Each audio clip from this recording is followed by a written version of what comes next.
कोंडुस्कर यांना विनंती करतो की सर्व मान्यवरांच्या उपस्थितीत दीप प्रज्वलन करून घ्यावं.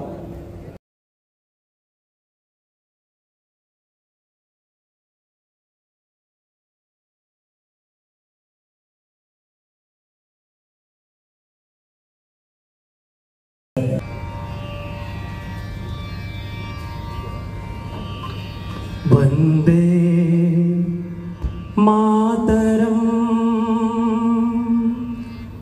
वंदे मातरम सुजलां सुफलां मलयज शीतलां सस्यश्यामलां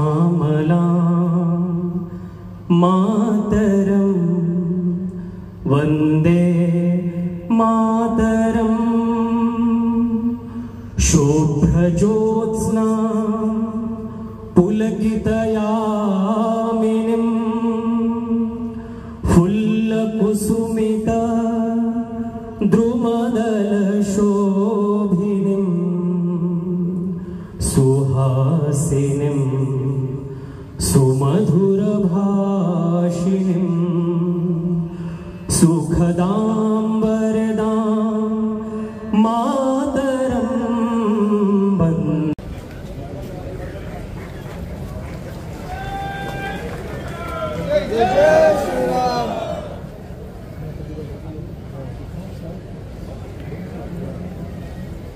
परमपूज्य प्राणलिंग स्वामीजी श्री विरूपाक्षलिंग समाधिमठ निप्पाणी यांचं या ठिकाणी स्वागत करून आशीर्वाद घेताना श्रीराम सेना हिंदुस्थान संघटनेचे राष्ट्रीय अध्यक्ष मान्य श्री रमाकांत दादा कोंडुस्कर त्यांचं हार्दिक हार्दिक स्वागत.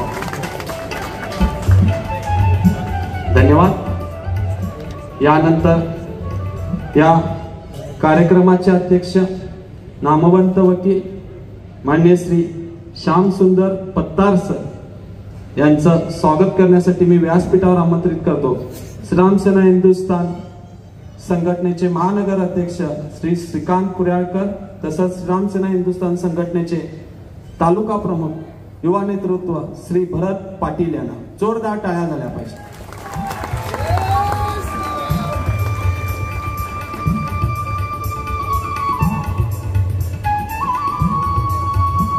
महानगर अध्यक्ष श्री श्रीकांत कुर्याळकर तसंच ग्रामीण भागातील एक धडाडीचं युवा नेतृत्व मान्य श्री भरत पाटील यांच्या हस्ते या कार्यक्रमाचे अध्यक्ष नामवंत वकील श्री श्याम सुंदर पत्तार सर यांच्या या ठिकाणी जोरदार टाळ्या वाजवून स्वागत करूया आपण सुद्धा. धन्यवाद सर, धन्यवाद. यानंतर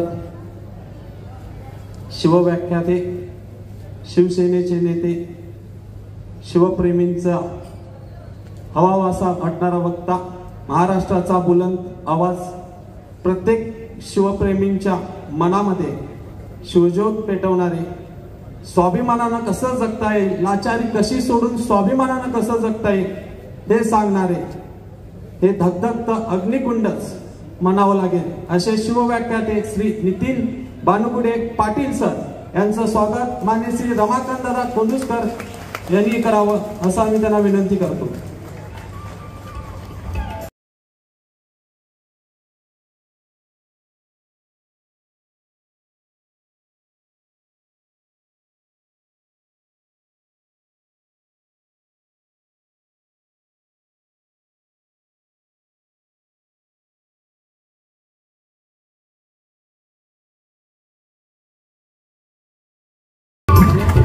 शिवसेनेचे नेते सुद्धा आहेत ते. धन्यवाद. यानंतर श्री नरू निलजकर, श्रीरामसेना हिंदुस्थान संघटनेचे कार्यकर्ते श्री नरू निलजकर यांना विनंती आहे की त्यांनी त्यांचं स्वागत करावं. भारतीय सैन्य दलातील हे सर्व आमचे सेवानिवृत्त असे अधिकारी, जोरदार टाळ्या वाजवा. धन्यवाद. यानंतर सुभेदार श्री पुंडलिक तरळे सर यांचं स्वागत करायचं आहे. तुम्ही सुद्धा एकदाच या व्यासपीठावरती, वेळ झालेला आहे. श्रीरामसेना हिंदुस्थान येळ्ळूर संघटनेचा कार्यकर्ता किसन टक्केकर हा येळ्ळूर ते अयोध्या 1700 किलोमीटर सायकल यात्रा करत अयोध्येला गेला होता व बेळगावचं नाव अयोध्येपर्यंत पोहोचवलं. त्याने येतेवेळी मान्य श्री रमाकांतदादा कोंडुस्कर व श्री नितीन भानुगडे पाटील साहेब यांच्यासाठी अयोध्येहून प्रभू श्री रामांची मूर्ती भेट म्हणून आणलेली आहे, ते त्यांना देतील. पहिल्यांदा या ठिकाणी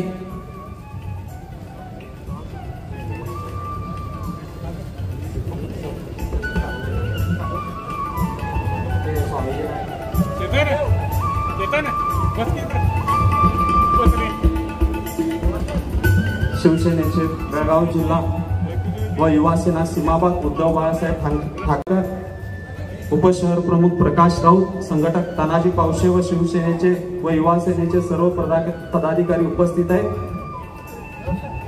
तसंच या ठिकाणी दक्षिण कोल्हापूर जिल्हा शिवसेना प्रमुख श्री सुनील शिंत्रे साहेब यांचा सुद्धा या ठिकाणी सत्कार केला जाईल. आणि आता श्रीरामसेना हिंदुस्थानचे राष्ट्रीय अध्यक्ष श्री रमाकांतदादा कोंडुस्कर यांचा सुद्धा सत्कार या ठिकाणी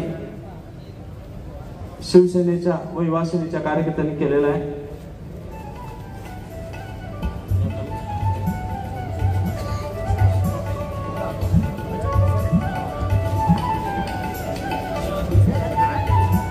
धन्यवाद. सर्वांना विनंती आहे की असतो मां सद्गमय तमसो मां ज्योतिर्गमय मृत्युर्मां अमृतंगमय. ಓಂ ಶಾಂತಿ. ಒಲಿದ ಪಾದವನಿಟ್ಟ ನೆಲವೇ ಸುಕ್ಷೇತ್ರ, ಜಲವೇ ಪಾವನತೀರ್ಥ ಸುಲಭ ಶ್ರೀಗುವೆ ಕೃಪೆಯಾಗು. ಆರಾಧ್ಯ ಗುರುಗಳನ್ನು ಸ್ಮರಿಸಿಕೊಂಡು ಇವತ್ತು ಅಖಂಡ ಹಿಂದೂಸ್ತಾನದ ಸಂಕಲ್ಪ ನಿಮಿತ್ತವಾಗಿ ವಿಶೇಷವಾದಂಥ ಕಾರ್ಯಕ್ರಮ ಇತ್ತು. ಕಾರ್ಯಕ್ರಮದ ಅಧ್ಯಕ್ಷರಾದಂಥ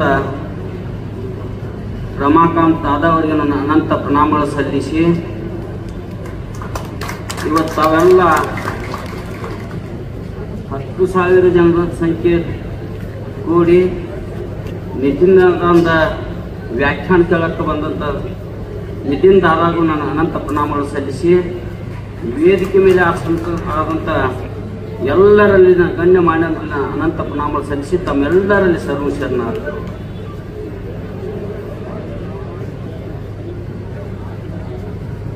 ಇವತ್ತು ನಮಗೆಲ್ಲ ಒಳ್ಳೆಯ ಒಂದು ಅವಕಾಶದ ದಿವಸ ಅನಿಸ್ತದೆ. ಸ್ವಾತಂತ್ರ್ಯ ದಿವಸ ನಮ್ಮೆಲ್ಲರಿಗೆ ಹೆಮ್ಮೆಯ ದಿವಸ. ಬಹಳಷ್ಟು ಹೆಮ್ಮೆಯಿಂದ ಎಲ್ಲ ತಾವು ಕೂಡಿದ್ದೆ. ದೇಶದಲ್ಲಿ ದೇವರು ದೇಶ ಧರ್ಮದ ಮ್ಯಾಗ ನಮ್ಮ ಜಗತ್ತು ನಿಂತಂಥದ್ದು. ನಮ್ಮ ಜಗತ್ತು ನಿಂತದ್ದು ಒಂದು ದೇಶ, ಧರ್ಮ, ದೇವರ, ಈ ಮೂರು ಆಧಾರ ಮ್ಯಾಗ ನಾವೆಲ್ಲರೂ ಇಷ್ಟು ಹಿಂದೂಗಳು ಒಂದು ಗೂಡಿ ನಿಲ್ಲಕ್ಕೆ ಸಾಧ್ಯ ಇದೆ. ಹಿಂದೂಗಳಿಗೆ ಆಧಾರವಾದಂಥ ಇವು ಮೂರು ಮುಖ್ಯವಾದಂಥ ಸ್ಥಳಗಳು. ಅದಕ್ಕೆಲ್ಲ ನಾ ಬಹಳ ಮಾತಾಡಕ್ಕೆ ಅವಕಾಶ ಇಲ್ಲ. ಎಷ್ಟೋ ಲಕ್ಷಾಂತರ ಜನ ನಮ್ಮ ದೇಶಕ್ಕಾಗಿ ಹೋರಾಡಿ ಪ್ರಾಣ ಬಿಟ್ಟವರು ಅದ. 14 ऑगस्ट 12 वाजता तुमच्या माझ्या दृष्टीनं, या भारत मातेच्या दृष्टीनं हा महान मंगल क्षण भारतीय संस्कृतीचे आदर्श पुरुषोत्तम प्रभू श्रीराम यांची ही पावन पवित्र भूमी, भगवान श्रीकृष्णांनी दिलेल्या सामूहिक संघटनांच्या सामर्थ्याची ही भूमी, परक्यांच्या जोखडातून मुक्त होते आहे, एका नव्या सूर्योदयाची ही पहाट आहे. या महान मंगल क्षणाचं स्वागत करायला आज आपण इथं उपस्थित आहोत. श्रीराम सेना हिंदुस्थान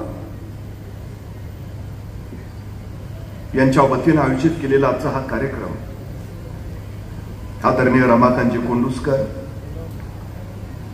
श्रीकांतजी कुऱ्याळकर, भरतजी पाटील, त्यांचे सर्व सहकारी, आजच्या कार्यक्रमाचे अध्यक्ष सन्मान्य श्यामसुंदर पत्तार सर, ज्यांचे आशीर्वचन आपण घेतले ते परमपूज्य प्राणलिंग स्वामीजी, आणि देशाच्या मुक्ततेचा आनंद साजरा करण्यासाठी उपस्थित असणारे आपण सर्व. ही पावन पवित्र भूमी आहे.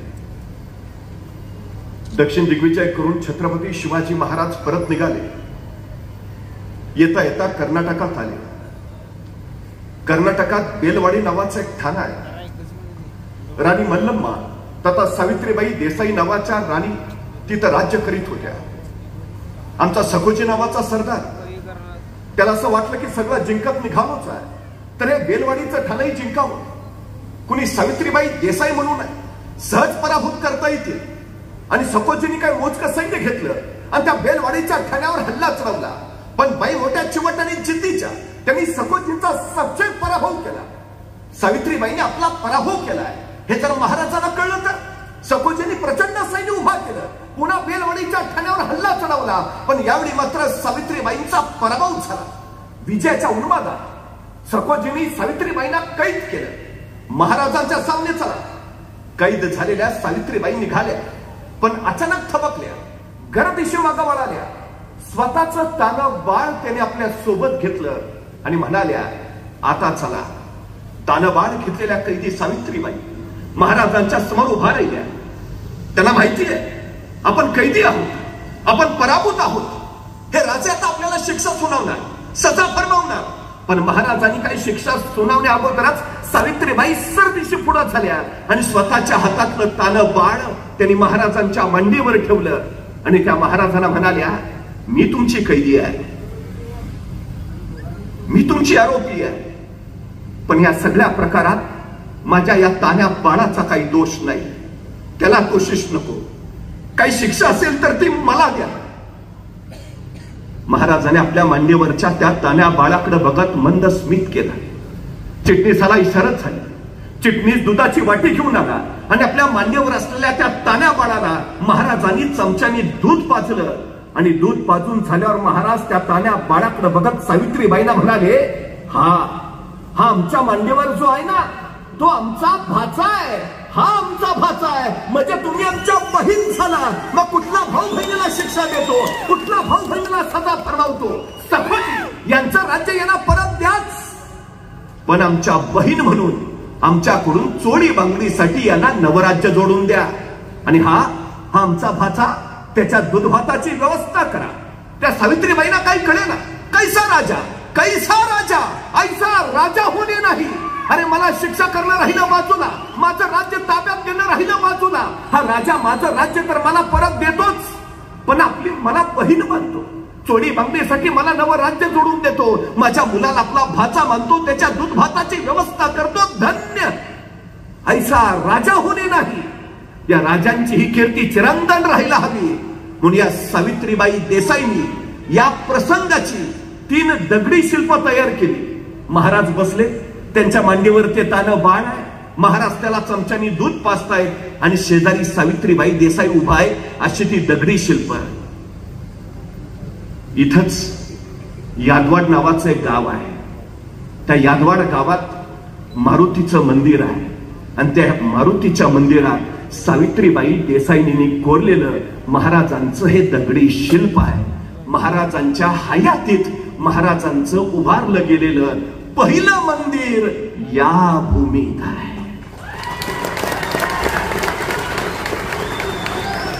महाराजांना मी युगप्रवर्तक मानतो, महाराजांना मी राष्ट्र निर्माते म्हणतो. अखंड राष्ट्राची संकल्पना मांडत महाराजांनी स्वराज्य उभा केलं. महाराजांच्या राज्याभिषेकाचं हे 350वं वर्ष आहे. खरं तर लोकमानसांच्या हृदय सिंहासनावर महाराज कधीच आरूढ झाले होते, पण धर्मसिंहासनावर आरूढ व्हायचं होतं. आणि महाराज 6 जून 1674 छत्रपती झाले. या म्रेंच पातशाहीमध्ये एक मराठा एवढा पातशाह झाला ही काही साधी झाली गोष्ट झाली नाही, असं बखरकरांनी त्याचं वर्णनही केलं. पण महाराजांचा हा राज्याभिषेक उद्याच्या अखंड राष्ट्राची संकल्पना मांडणारा होता. खरं तर ॲबे करे नावाचा एक फ्रेंच प्रवासी चौलच्या कार्यालयात पोहोचला. त्याला राजापूरच्या बंदरात जायचं होतं, पण त्या कार्यालयातनं महाराजांचा परवाना घेतल्याशिवाय त्याला पुढे जाता येणारच नव्हतं. हा ॲबे करे चौलच्या कार्यालयात परवाना घेण्यासाठी पोहोचला आणि तिथल्या महाराजांच्या अधिकाऱ्याला त्यांनी पहिला प्रश्न विचारला, तुमच्या महाराजांचं सैन्य कमी, तुमच्या महाराजांचं सामर्थ्य कमी, तुमच्या महाराजांकडे संपत्ती कमी, पण तरी तुमचे महाराज प्रत्येक लढाईत यशस्वी होत आहेत. तुमच्या महाराजांच्या यशाचं कारण काय? आणि महाराजांच्या कार्यालयातला तो अधिकारी म्हणाला, आमच्या महाराजांच्या यशाचं कारण अभ्यास, प्रचंड अभ्यास, विलक्षण अभ्यास. आमच्या महाराजांचा सगळ्या क्षेत्र प्रांताचा अभ्यास आहे. अर्थशास्त्र, राज्यशास्त्र, धर्मशास्त्र, नीतिशास्त्र, समाजशास्त्र महाराजांना सार ज्ञात आहे. भूगोल महाराजांच्या नजरेत साठवलाय आणि इतिहास जणू ओठावर. हेच महाराजांच्या यशाचं कारण आहे. तुम्हाला माहिती आहे, पोर्तुगीज खलाशी वास्को दी गामा 1498 कालिकतच्या बंदरावर उतरला आणि व्यापारी विस्तारीकरणासाठी त्याच्या पाठोपाठ डेंच, फ्रंच भारतीय उपखंडात दाखल झाले. सुवर्णभूमी असलेला हिंदुस्थान, इथली समृद्धी, संपन्नता याच्याकडे अनेक साम्राज्यांचं लक्ष होतं. पाठोपाठ ब्रिटिशही येथे आले, वखारी पडल्या, वसाहती चालू झाल्या. या सगळ्यांचा धोका जर कुणी पहिल्यांदा ओळखला असेल तर तो ओळखला छत्रपती शिवाजी महाराजांनी. महाराज इंग्रजांचं वर्णन करताना लिहितात, हे साधे साहुकार नव्हे ती, यांना भूमी स्थळाची माया फार, घेतले स्थळ सोडतील ना, हे आताच उखडले पाहिजेत.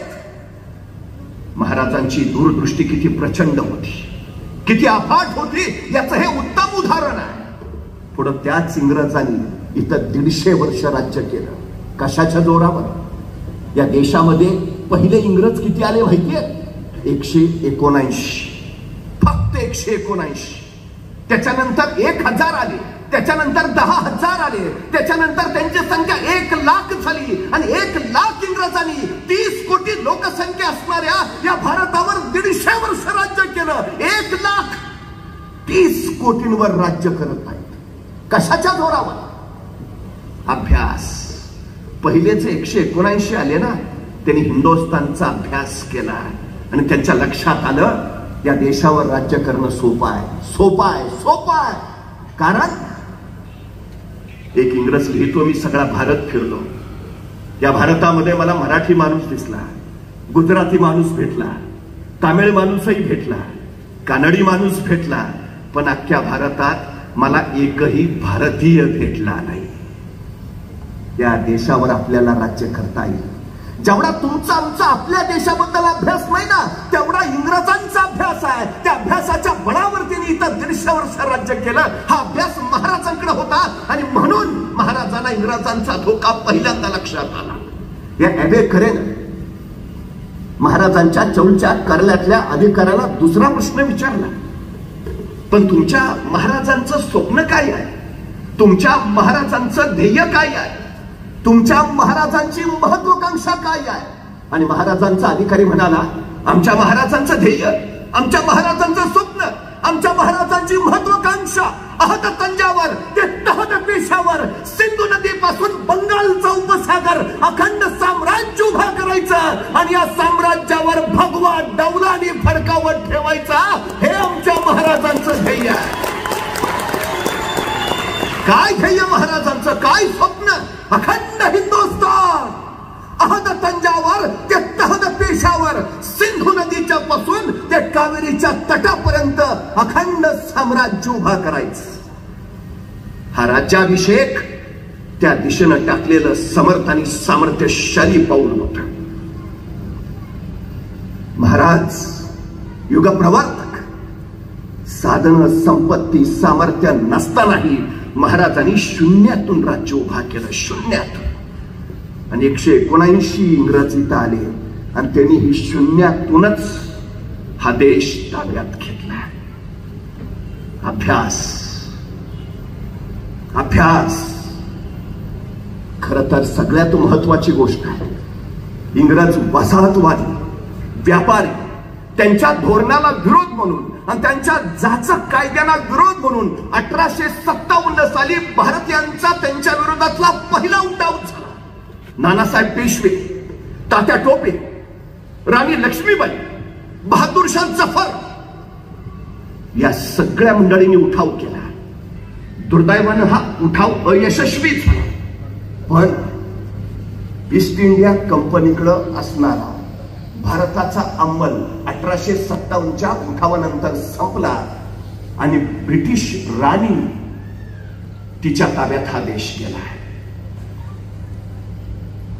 पण भारतीय लोकांमध्ये स्वातंत्र्याची उर्मी पेरायचं काम मात्र काही विचारवंत करत होते.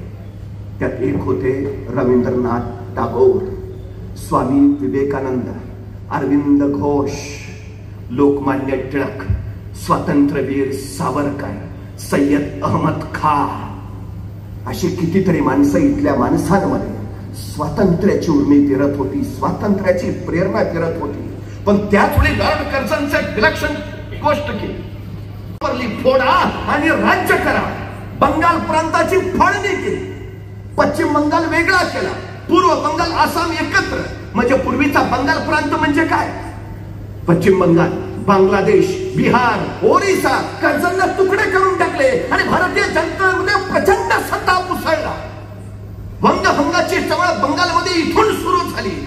रवींद्रनाथ टागोरांनी इंग्रजांच्या विरोधात प्रचंड उफाळत्या शब्दामध्ये त्यांचा समाचार घेतला आणि या वंगभंग चळवळीला प्रेरणा द्यावी म्हणून त्यांनी छत्रपती शिवाजी महाराजांना बंगालमध्ये अधिष्ठित केलं. रवींद्रनाथ टागोरांनी कविता लिहिली, जयोस्तु शिवराय. वंगभंग चळवळ बंगालमध्ये. स्वातंत्र्याची प्रेरणा कोण झाले? छत्रपती शिवाजी महाराज. त्या काळात छत्रपती शिवाजी महाराजांवर बंगालमध्ये अनेक पोवाडे लिहिले गेले, अनेक नाटकं आणली गेली, अनेक साहित्य कृती झाल्या. छत्रपती शिवाजी महाराजच या देशाला स्वातंत्र्य देऊ शकतात असा रवींद्रनाथ टागोरांना गाढ विश्वास होता. रवींद्रनाथ टागोर लिहितात, हा देश अनेक जातीपंथांचा, अनेक धर्मांचा, या सगळ्यांना एकत्र आणणं कठीण. हे सगळे एकत्र आले तर त्यांच्यात एकत्व निर्माण होणं कठीण आणि एकत्व निर्माण झालं तर त्यांच्यात राष्ट्रीयत्व येणं महाकठीण. हे अत्यंत महाकठीण कार्य छत्रपती शिवाजी महाराजांनी स्वराज्याच्या रूपानं इथं करून दाखवलं. हे छत्रपती शिवाजी महाराजांचं सगळ्यात मोठं मोठेपण आहे. भारतीय स्वातंत्र्य लढ्यापुढं छत्रपती शिवाजी महाराज प्रेरणास्थान म्हणून उभा राहिले. खरं तर अरविंद घोष आपल्या मुलांवर भारतीय संस्कृतीचे संस्कार होऊच नयेत म्हणून अरविंद घोषांच्या वडिलांनी त्यांना इंग्लंडला पाठवलं. त्यांना असं वाटलं की आता ते पूर्ण पाश्चात्य संस्कृतीचे पायी झाले असतील. पण अरविंद घोष परत आले आणि ते थेट स्वातंत्र्य लढ्यामध्ये उतरले. या अरविंद घोषांनी स्वातंत्र्य लढ्याला प्रेरणा मिळाली म्हणून पावनखिंडीतल्या बाजीप्रभूंच्या पराक्रमावर एक कविता लिहिली आहे. कुणी? अरविंद घोषांनी. छत्रपती शिवाजी महाराज लोकांसमोर ठेवले पाहिजेत. स्वामी विवेकानंद आपल्या भाषणामध्ये सातत्याने छत्रपती शिवाजी महाराजांचा गौरव करत इथल्या मुलांच्या मनामध्ये स्वातंत्र्याची ज्योत प्रज्वलित करत होते. हा सगळा तत्कालीन काळातला विचारवंत छत्रपती शिवाजी महाराजांना आपल्या आदर्श मानत स्वातंत्र्य मिळवण्यासाठी इथल्या जनसामान्यांना प्रेरित करत होता. काय विलक्षण सामर्थ्य असेल छत्रपती शिवाजी महाराज या व्यक्तित्वामध्ये. काय युगा प्रवर्तक म्हणतो, काय अफाट सामर्थ्य असेल. खर तर वंगभंगाची चळवळ सुरू झाली आणि त्याच वेळी स्वदेशी चळवळीनं स्वतःचं रूप घेतलं. चाफेकर बंधूंनी इंग्रज अधिकाऱ्याचा खून केला आणि त्याला प्रोत्साहन दिलं म्हणून लोकमान्य टिळकांवर राजद्रोहाचा खटला दाखल केला गेला. ते लोकमान्य टिळक प्रांतिक सभेच्या निमित्तानं इथं बेळगाव मध्ये आले आणि याच बेळगाव मध्ये लोकमान्य टिळकांनी घोषणा केली, स्वराज्य माझा जन्मसिद्ध हक्क आहे आणि तो मी मिळवणारच. ही ऐतिहासिक भूमी आहे जिथं लोकमान्य टिळकांनी स्वराज्याचा नादघोष केला. हे स्वराज्य ही संकल्पना छत्रपती शिवाजी महाराजांची.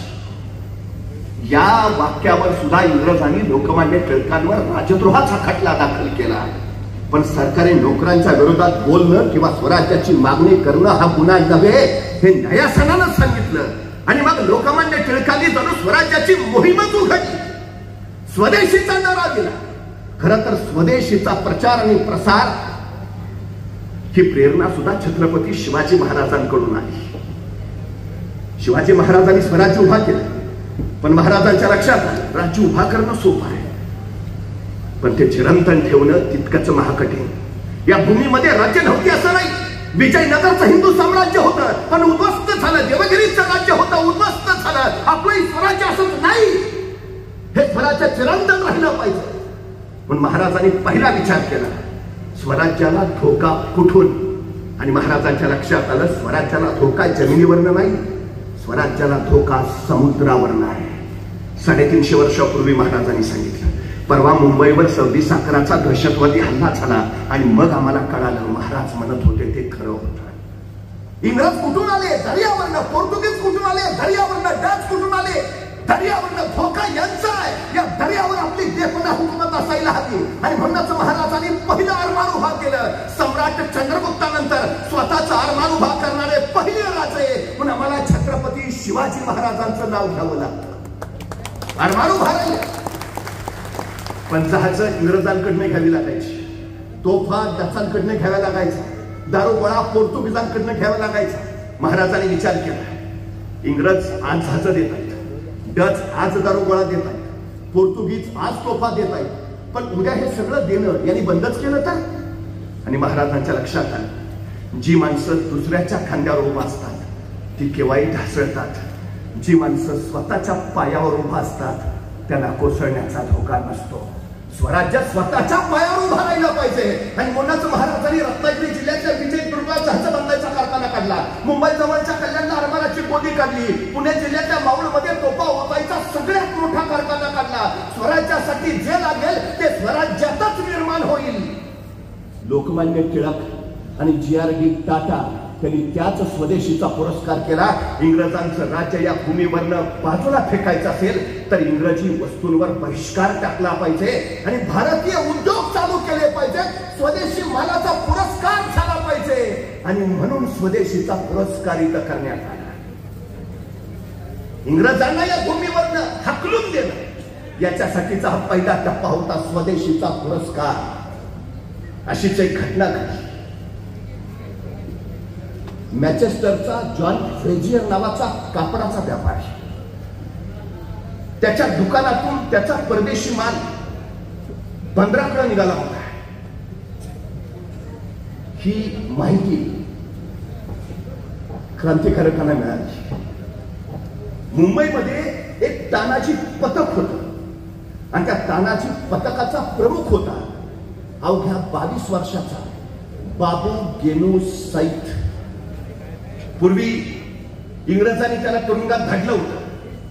तरणाटा टापोर परत आला, तो स्वदेशीच्या चळवळीत परत सामील झाला. तानाजी पथकाच्या माध्यमानं जॉन फ्रेजरचा कापडाचा जो सगळा माल 15 कडे निघाला होता त्या ट्रकच्या पुढे सगळं तानाजी पथक उभा राहिलं. कपडाने भरलेले ट्रक त्यांच्या दिशेने येऊ लागले आणि हा बाबू गेनू घोषणा देऊ लागला, वंदे मातरम, महात्मा गांधी की जय, भारत माता की जय. ट्रक पुढे येऊ लागले पण सगळे तानाजी पथकातले खाली झोपले रस्त्यावर. आमच्या अंगावर जाऊ द्या गाड्या.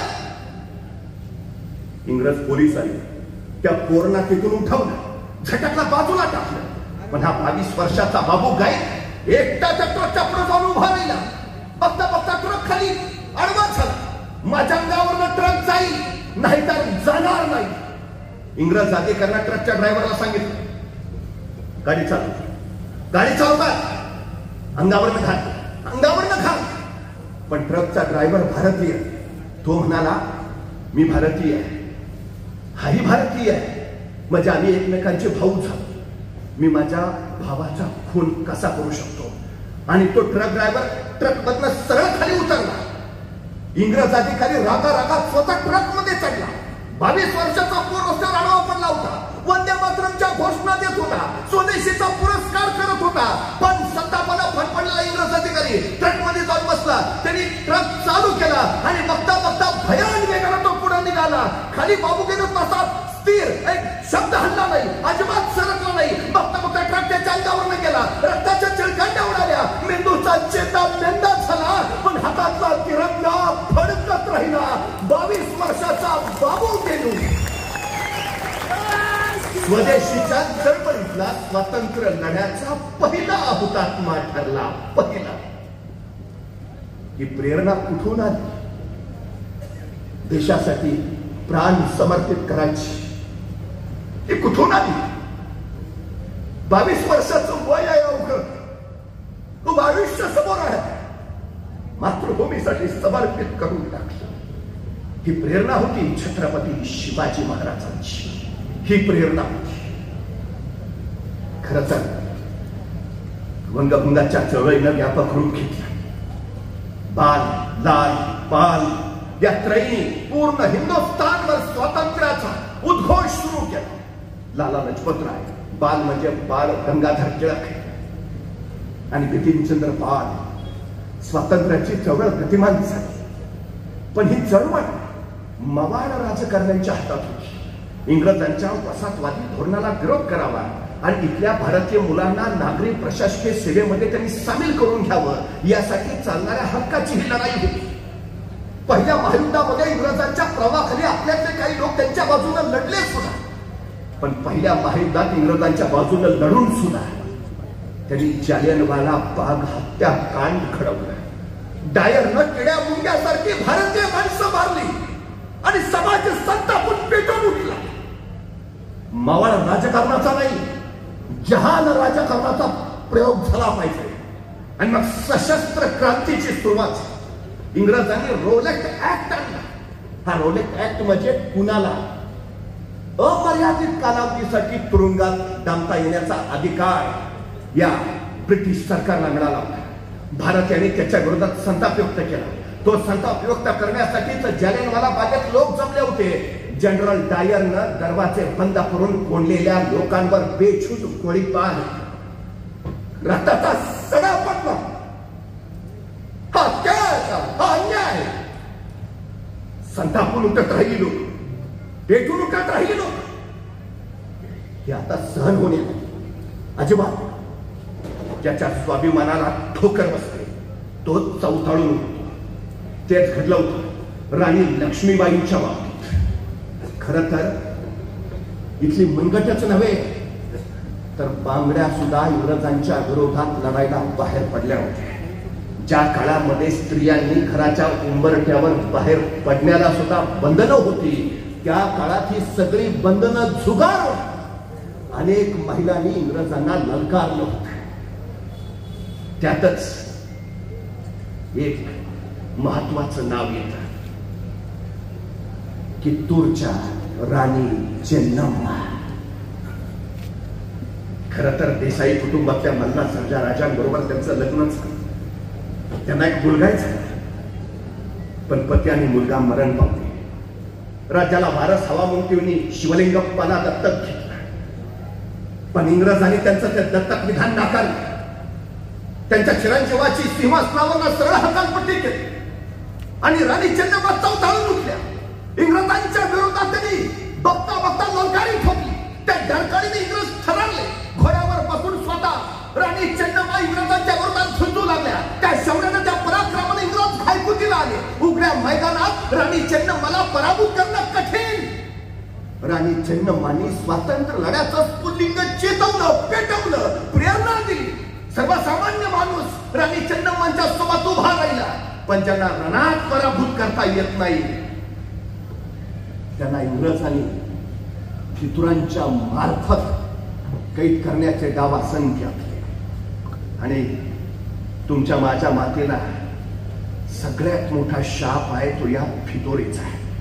रणांगणात पराभूत न होणाऱ्या फितूरच्या राणी चेन्नम्माला दगाफटक्यानं कैद केलं गेलं आणि बेल्लहोंगलच्या किल्ल्यामध्ये ठेवण्यात आलं. तिथंच त्यांचा मृत्यू झाला. पण स्वातंत्र्य संग्रामात त्यांनी पेटवलेली मशाल पुढे धगधगत राहिली. त्यांचेच सेनापती संगोळी रायण्णा राणी चेन्नम्मा मारल्या गेल्यावर या संगोळी रायण्णानं गनिमी कमाने इंग्रजांना झुंजवणं तयार केलं. सर्वसामान्य गोरगरीब पोरापोटीने आपलं सैन्य उभा केलं. ब्रिटिशांची सरकारी कार्यालय जाळलं, त्यांचे खजिने लुटलं. बघता बघता या सगळ्या उद्योगांनी इंग्रज अक्षरशः घायकुतीला आले. संगोळी रायण्णाने एक प्रचंड मोठं वादळ इंग्रजांच्या विरोधात उभा केलं. पण पुन्हा एकदा फितुरीचा डंख लागला. फितुरीनं रायण्णा पकडले गेले आणि त्यांना फासावर चढवण्यात आलं.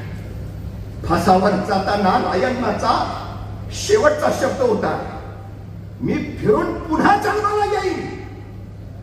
जोपर्यंत इंग्रजांना हितून हाकलून देत नाही तोपर्यंत या बाबतीत मी पुन्हा पुन्हा जन्माला येईन. हीच माझी शेवटची. संगोळी रायण्णांनी या स्वातंत्र्य लढ्याला विलक्षण तेज निर्माण करून या भूमीतली असंख्य माणसं सांगता येत. कमलाबाई चट्टोपाध्याय, टी सुब्रमण्य, नित्तूर, श्रीनिवासराव, अगदी अलीकडचे विठ्ठलराव याळगी, ह्या सगळ्या मंडळींनी या स्वातंत्र्य लढ्यामध्ये आपलं योगदान दिलं. अशी असंख्य माणसं, असंख्य माणसं. अनंत कान्हेरींनी रॅडचा खून केला. भारतीयांचा आक्रोश इंग्रजांच्या कानापर्यंत पोहोचत नाही. त्यांच्या कानाचे पडदे बसले की काय म्हणून भगतसिंग, सुखदेव, राजगुरू यांनी सरळ बॉम्बस्फोट केले. त्या आवाजानं तरी इंग्रजांचे पडदे उघडतील आणि भारतीयांच्या मागण्या ते मान्य करतील. पण तिघही पकडले गेले. शिक्षा सुनावली, फाशी, मरेपर्यंत फाशी. शहीदों की चिताओं पर लगेंगे हर बरस मेले, वतन पर मर मिटने वालों का बाकी यही निशा होगा. ज्या दिवशी भगतसिंग, सुखदेव, राजगुरूंना फासावर द्यायचं त्या दिवशी पहाटे उठून भगतसिंग नित्यनियमाप्रमाणे व्यायाम करत होते. इंग्रजांचा अधिकारी म्हणाला, भगतसिंग, अहो काही क्षणात तुम्हाला फासावर द्यायचा आहे, आता व्यायाम करून उपयोग काय? भगतसिंग म्हणाले, मी पुन्हा जन्माला येईन आणि इंग्रजांना पराभूत करण्यासाठी माझ्या हाताच्या या सामर्थ्याचा उपयोग होईल. काय झपाटले पण आहे, किती झपाटले पण. भगतसिंग, सुखदेव, राजगुरूंना विचारलं, तुमची शेवटची इच्छा? आणि ते म्हणाले, इंग्रजांनी भारत सोडून जावा, आमची दुसरी इच्छाच नाही. काय विलक्षण माणसं. समर्पण, बलिदान, त्याग, त्यातून घडलं हे स्वातंत्र्य, त्यातून उभा राहिला हा देश. भगतसिंग, सुखदेव, राजगुरूंच्या या बलिदानानं भारतीयांच्या मनामध्ये परत चेतना उभा राहिली. प्रत्येकाचं मन तेजल. घराघरातली आई आपल्या पोरांवर संस्कार करू लागली. एक कुटुंबात आई, तिचा एक छोटासा 11-12 वर्षाचा मुलगा. मुलाचं नाव होतं राम. एके दिवशी आई त्या 11-12 वर्षाच्या रामला म्हणाली, राम, बाजारात जा आणि भाजी घेऊन ये, हे पैसे घे. रामनं आपल्या एवढ्याशा मुठीत ते पैसे घेतले आणि तो बाजाराच्या दिशेने निघाला. आता भाजी घ्यायची परत यायच. पण जिथं बाजार भरतो त्या चौकामध्ये राम पोहोचला आणि समोरचं दृश्य बघून जागच्या जागेत फेकल्यासारखा उभा राहिला. इंग्रजांनी त्या रैकेला झाडाला बांधलं होतं आणि त्याच्या उघड्या पाठीवर चौकाचे फटकारे पडत होते. रक्ताच्या चिलकांच्या भर उठत होते. त्यांच्या यातना, चिंकणे, आक्रोश वैवलासा राम भेदरला, थरारला, जागच्या जागेत फेकल्यासारखा उभा राहिला. त्याला काही सुचेच ना. काही क्षणाने तो भारावर आला आणि सरदिशी घराकडे पळत सुटला. घरात आलेल्या इल्याशा रामला आईनं विचारलं, राम, भाजी कुठं आहे? आणि राम म्हणाला, आई बाजारातच गेलो होतो, त्या चौकात पोचलोही होतो, पण आई तिथं ते इंग्रज आपल्या लोकांना झाडाला बांधून चापकाच्या फटकारांनी फोडून काढत होते. आणि त्या चक्क डोळच्या भेटना त्या यातना तसे ताण कणकणातली रामची आई. राम, एवढं सगळं घडत होतं तेव्हा तू काय करत होतास? आणि एवढासा राम म्हणाला, आई अगं मी एवढासा, मी काय करणार, मी काय करायला हवं होतं आई? आणि रामची आई म्हणाली, राम धावून जायला हवं होतंस त्या इंग्रज अधिकाऱ्यावर, धावून जायला हवं होतंस. लक्षात ठेव, जिथं अन्याय अत्याचार होतो तिथं गप्प बसायचंच नसतं. इवल्याशा रामवर आईनं संस्कार केला. जिथं अन्याय अत्याचार होतो तिथं गप्प बसायचंच नसतं. त्या रामवर संस्कार झाला. आठवड्यात झाला असेल, राम पुन्हा बाजारात निघाला होता. त्या चौकामध्ये पोचला होता. समोरचं दृश्य त्यांनी परत बघितलं. इंग्रजीच्या रयतेला झाडाला बांधून त्यांच्या पाठीवर चपकाचे फटकार आवडत होते. तो यात ना बघता बघता रामनं ते बघितलं आणि आईचे बोल आठवले. जिथं अन्याय होतो तिथं गप्प बसायचंच नसतं. इंग्रज रामच्या बुद्ध्या वेळ्या केल्या. बघता बघता समोर दगड दिसला. राम धावत गेला. उचलता येणार नाही एवढा दगड घेतला आणि सरळ त्या इंग्रज अधिकाऱ्याच्या दिशेला फेकून मारला. तो इंग्रज अधिकारी कोसळला. धावत गेला राम. तो परत दगड घेतला आणि सरळ इंग्रज अधिकाऱ्याच्या डोक्यात घेतला. चेंडा मेंढा झाला चिळकांडावलेला रक्ताच्या. आणि तो एवढासा राम त्या इंग्रज अधिकाऱ्याला सांगत राहिला, माझ्या आईनं सांगितलंय जिथं अन्याय होतो ना गप्प बसायचंच नाही. त्याचा घासत इंग्रज तिथंच संपला. इवलासा राम इंग्रज पोलिसांच्या कैदेत गेला. न्यायस्थानावर उभाही त्याला केला. न्यायाधीशाने शिक्षा सुनावली. इंग्रज अधिकाऱ्याची हत्या, शिक्षा मरेपर्यंत फाशी. पेनाचा मोठा 12 वर्षाचा आहे म्हणून बाल गुन्हेगार म्हणून सोडून नाही दिला. बाल सुधारगृहात नाही पाठवला. सरळ शिक्षा सुनावली. मरेपर्यंत फाशी. इवलासा राम तुरुंगात गेला. एके दिवशी तुरुंगाचे अधीक्षक त्याच्याजवळ आले. राम, उद्या तुला फासावर द्यायचा आहे. तुझी काही शेवटची इच्छा असेल तर सांग. आणि इवलासा राम म्हणाला, माझी शेवटची इच्छा एकच. माझ्या आईला मला एकदा भेटायचं आहे. मरणापूर्वी माझ्या आईला फक्त एकदा मला भेटायचं आहे. पोलीस अधीक्षकाने रामच्या आईला सांगितलं. रामच्या आई तुरुंगात भेटायला, पण आली ती रडत नाही, आक्रोश करत नाही. माझा मुलगा आता मरणार आहे, फासावर निघालाय म्हणून टाहो फोडत नाही. आली अभिमानी उरालं आणि आल्या आल्या आपल्या रामला विचारलं, राम का बोलावलंस? आणि राम सरदेशी धावत सुटला. आईच्या कुशीत शिरला. आई, राम का बोलावलंस? आणि आईच्या कुशीतनं डोकं बाहेर काढत राम म्हणाला, आई उद्या मी मरणार आहे. आई उद्या मला फासावर देणार नाही. आई लहानपणापासून तू रोज माझ्यावर एक एक संस्कार करत आलीस. आई मरण्यापूर्वी तुझा एक शेवटचा संस्कार माझ्यावर व्हावा म्हणून बोलावलं आई. तसं रामच्या आईनं रामच्या डोक्यावर हात घट्ट ठेवला आणि म्हणाली, ऐक राम, शेवटचा संस्कार ऐक. आणि रामच्या आई म्हणाली, राम मरताना फासावर जाताना तुझ्या डोळ्यातून अश्रूचा एक थेंबही नाही आला पाहिजे. राम तू रडला नाही पाहिजेस. आणि सरळ ती रामची आई आपला हात बाजूला घेऊन छपाछप निघाली. 8-10 पावलं ती आणि सहज तिनं तिथूनच मागं वळून बघितलं. रामच्या दोन्ही डोळ्यातनं खळखळ अश्रू उकळत होते. संतापली चिडली. राम जवळ सण 2 वाजवल्या. अरे लाज वाटते तुझ्यासारखं नेफरत पोरगी जन्माला घातलं. आत्ता संस्कार केला होता. मरताना फासावर जाताना तुझ्या डोळ्यातून अश्रूचा एक थेंब नाही आला पाहिजे. अरे 4 पावलं नाही गेले नेबळ्यासारखा रडायला लागलास. तसा राम सरदेशी आईच्या कुशीत शिरला. आईला म्हणाला, आई मरतोय म्हणून नाही रडत. आई मरणाची भीती वाटते म्हणून नाही रडत. आई फासावर जातोय म्हणून नाही रडत. आई रडतोय एवढ्यासाठी की लहानपणापासून तू माझ्यावर एक संस्कार केलास.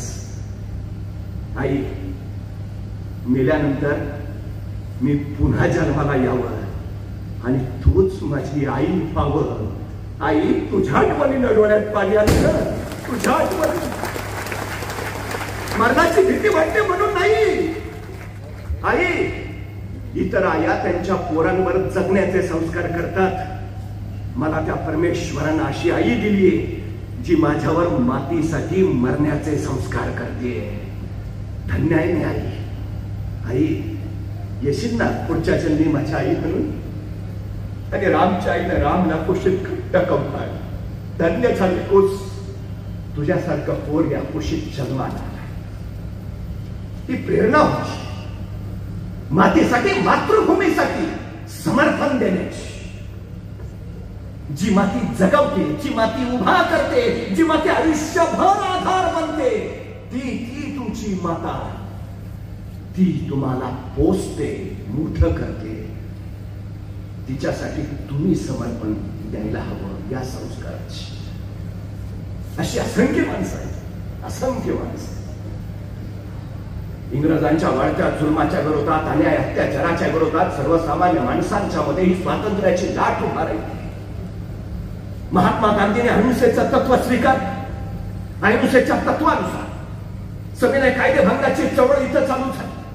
असहकाराची चळवळ राबवली. इंग्रजांना कुठल्या गोष्टीत सहकारच करायचा नाही, शेवटी कंटाळ केल्याने निघून जातील. खरं तर भारतीय स्वातंत्र्य लढा ही ऐतिहासिक घटनांची एक मालिका आहे.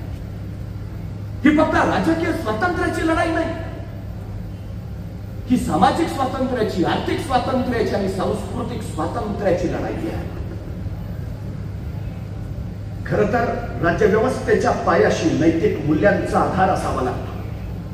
सत्य, न्याय, विश्वास आणि शिव ही नैतिक मूल्य जर राज्यव्यवस्थेच्या पायाशी असतील तर ती व्यवस्था राज्यव्यवस्था मानली जाते. ती लोकशाहीचं दर्शन घडवते. पण ज्या राज्यव्यवस्थेच्या पायाशी या नैतिक मूल्यांचा आधार नसतो, ती राज्यव्यवस्था व्यवस्था न राहता तो जंगलचा कायदा होतो आणि तिचा नागरिक नव्हे तर गुलाम तयार होतात. आणि हे गुलाम होणं म्हणजेच पारतंत्र्यात जाणं. डॉक्टर बाबासाहेब आंबेडकर सांगतात, आम्हाला फक्त राजकीय स्वातंत्र्य नको, इथल्या प्रत्येक नागरिकाला त्याचं स्वातंत्र्य मिळायला हवं. वंचित घटकामध्ये त्यांनी चेतना जागवली, प्रेरणा दिली आणि हा सगळा समुदाय स्वातंत्र्य लढ्यामध्ये एकत्रित केला. सशस्त्र क्रांती एका बाजूला, क्रांतिकारकांच्या झुंजी एका बाजूला, तर दुसऱ्या बाजूला महात्मा गांधींच्या दांडी यात्रेतही याच स्वातंत्र्य लढ्यामध्ये प्रचंड योगदान दिलं. मिठाचा सत्याग्रहाचा आणि लाखो लाखो भारतीय या सत्याग्रहामध्ये सामील झाले. ही लढाई फक्त कोणा एकट्या दुसऱ्याची नव्हती, ही लढाई इथल्या प्रत्येकाची झाली. इथला प्रत्येक जण त्यासाठी लढत होता, झुंजत होता. मग त्यामध्ये एखादा राम असेल, कित्तूरच्या राणी चेन्नम्मा असतील, सरोजिनी नायडू असतील, बेगम रायका असतील, अरुणा सोफल्ली असतील, झलकारी बाई राणी लक्ष्मीबाईंच्या खांद्याला खालून लढणारी असतील. अशी किती किती नावं झाली, असंख्य नावं जी इतिहासाला ज्ञात सुद्धा नाही. त्यांचं ध्येय फक्त एक होतं, स्वातंत्र्य. स्वातंत्र्य बस. भूमीबद्दलची अस्मिता, मातृभूमीबद्दलचा स्वाभिमान जागृत करायचं काम या लढ्यानं केलं. प्रत्येक जण झपाटल्यासारखा या लढ्यात उतरला. कित्येकांची किती बलिदानं सांगा. हसत हसत फासावर गेले, हसत हसत. कुणासाठी, कशासाठी? छत्रपती शिवाजी महाराजांनी राज्याभिषेक करून एक अधिष्ठान केलं इथलं. पूर्वी माणसं राजासाठी लढायची. राजा पडला की सैन्य पडून जायचं. महाराजांनी सांगितलं, सैन्य राजासाठी नव्हे, सैन्य राज्यासाठी लढेल. इतिहास दिला होता, संस्कार दिला होता शिवछत्रपतीने. आणि म्हणूनच संभाजी महाराजांच्या मृत्यूनंतर सुद्धा राजाशिवाय इथली प्रजा लढत राहिली, झुंजत राहिली. दख्खन घ्यायला आलेला औरंगजेबाला याच मातीत गाळून मग शांत झाली आणि मग त्यांनी इतिहास सांगितला. जो या भारत भूमीच्या नादाला लागतो त्याचा हा परिणाम होतो. हे सामर्थ्य आहे, हे समर्थपण आहे. असंख्याने आपलं बलिदान त्यासाठी. एक क्रांतिकारक रात्रीच्या किरण काळोखात धावत होता. पाठोपाठ इंग्रज पोलीस लागले. शिट्ट्यांचे आवाज होत होते, बॅटरीचा झोत अंगावर पडत होता. आणि त्या इंग्रजांपासून वाचण्यासाठी याची जीवाची घालणं चालू होती. बेभान पडत होता, या बोळातून त्या बोळात, त्या बोळातून या बोळात. पण इंग्रज पोलीस पाठलाग करत होते. शिट्टीचा आवाज आला, बॅटरीचा झोत अंगावर पडला. तोच त्याने एका घराच्या भिंतीवर झटझट वर चढला. भिंतीवर उभा राहिला. शिट्टी करत आली, आता झोत अंगावर पडणार. तोच त्याने भिंतीवर खाली उडी मारली खरी. पण जिथं उडी पडली तिथं त्याच्या पायाला काहीतरी मांसल लिबलिबीत लागला. पण काय आहे ते बघायला वेळ नव्हता. तो सरदिशा अंगारात बुडूक झाला. काही वेळ शिट्ट्यांचा आवाज घुमत राहिला, बॅटरीचे झोत पडत राहिले. क्षण निघून गेले. काही वेळानं आवाज शांत झाला, झोत मंदावले, सुरक्षित झाल्याची जाणीव झाली आणि तो अंधारातून बाहेर आला. पण त्याच्या डोक्यात एकच प्रश्न होता. मगाशी भिंतीवरनं उडी घेतली तेवढ्या आपल्या पायाला काहीतरी मांसल लिबलिबीत लागलाय. ते काय, तिथं काय आहे बघायला त्यांनी माझी जिथं त्याचा पाय पडलेला तिथं त्याची ताली पोर झोपलेली आणि त्याचा पाय पोरीच्या गळ्यावर पडला होता. त्या पोरीला हुकी चूक करायलाही बायकोने बघितलं, ताली पोर निश्चित पडली. आकांत बनला, आक्रोश सुरू झाला. तसा सरदिशा तिच्या तोंडावर का ओरडू नकोस, रडू नकोस. अभिमान बाळग, देशासाठी गेली पोर तुझी, शहीद झाली मातीसाठी, रडते कशाला? अभिमान बाळग. कित्येकांनी आपली तारी पोरं सुद्धा या देशासाठी कुर्बान करून टाकली. कित्येकांनी. तेव्हा आपण आहोत इथं. ज्यांना पारतंत्र्याची धग जाणवली नाही त्यांना स्वातंत्र्याची किंमत कळत नाही. हे असंख्य आहेत मातृभूमीसाठी ज्यांनी स्वतःच सर्वस्व समर्पित करून टाकले. असंख्य आहेत. हा कुठला संस्कार होता, कुठला विचार होता?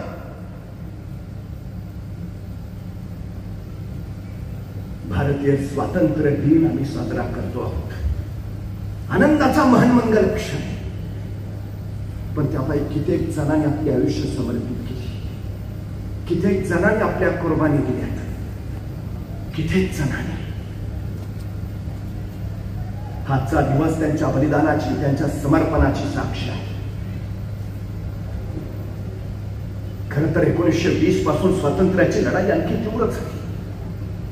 वसाहतवादाच्या विरोधात झालेला हा लढा बघता बघता धर्मनिरपेक्षता, लोकशाही, प्रजासत्ताक या वाटेनं नागरी स्वातंत्र्यवादाकडे वळाला.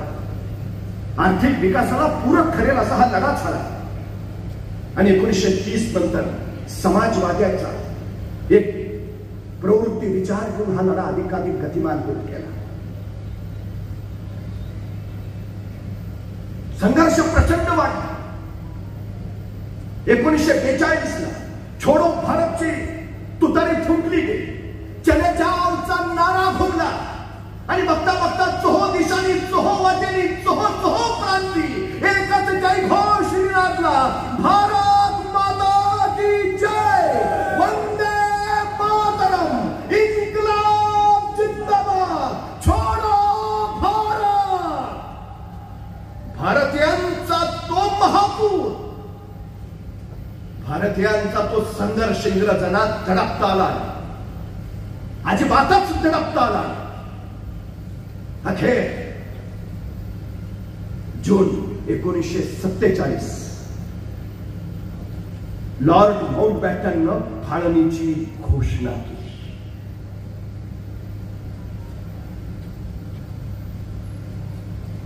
अश्वत्थाम्याला अमरपदाचं वरदान मिळालं. पण ही जखम भळभळती राहिली. या वेदना, या यातना सहन कराव्या लागल्या. 14 ऑगस्ट 1947 भारतीय स्वातंत्र्याचा कायदा संमत झाला. आणि भारताला स्वातंत्र्य मिळालं. पण त्यावेळी उफाळलेल्या उसळलेल्या दंगलीची भळबळती जखम आजही भारत मातेच्या काळजामध्ये तशीच आहे.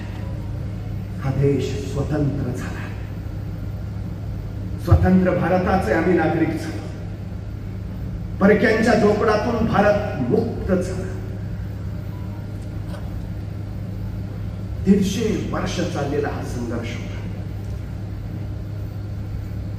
आज आम्ही स्वातंत्र्यात आहोत.